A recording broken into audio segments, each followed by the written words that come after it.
So at the beginning, I pointed out this request support form.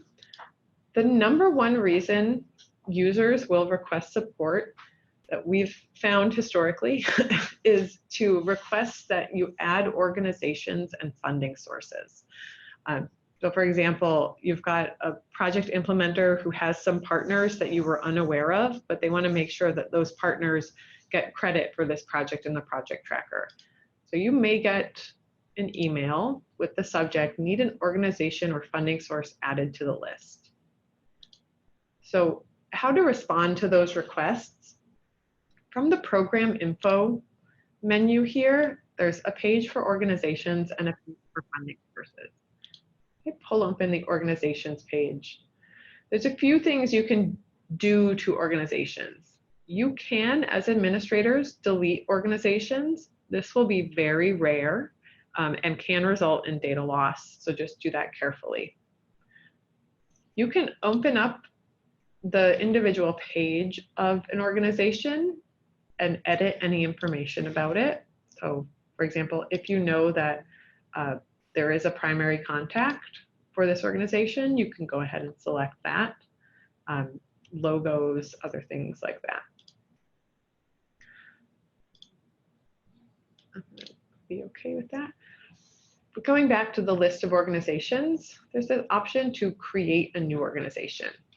You're going to see some things on this screen that you don't have access to that have to do with Keystone that I'm seeing because I'm a Sitka administrator.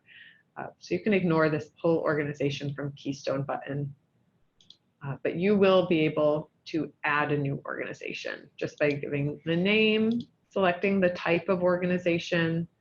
If you know the primary contact and they have an account in the system, you can set that up as well. Optionally add a homepage or a logo. Managing the funding sources is very similar. It's just done from the funding source page. So similarly, you can delete funding sources, but it will be a rare action that you take, and you should make sure that across the board, there are no projects that are using that funding source, or it will result in data loss in the system.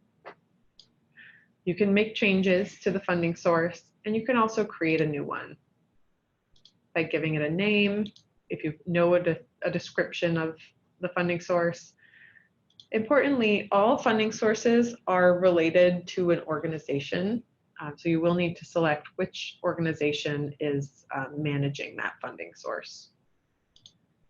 You can make funding sources inactive. This is probably more likely than deleting the funding source. If you know that there was a grant that was a one-time thing, all of the money was expended from it, and you don't want it to appear in the drop-down list when folks are reporting their expenditures, you can change a funding source to be inactive and it will no longer appear, but all of the data will be maintained in the system.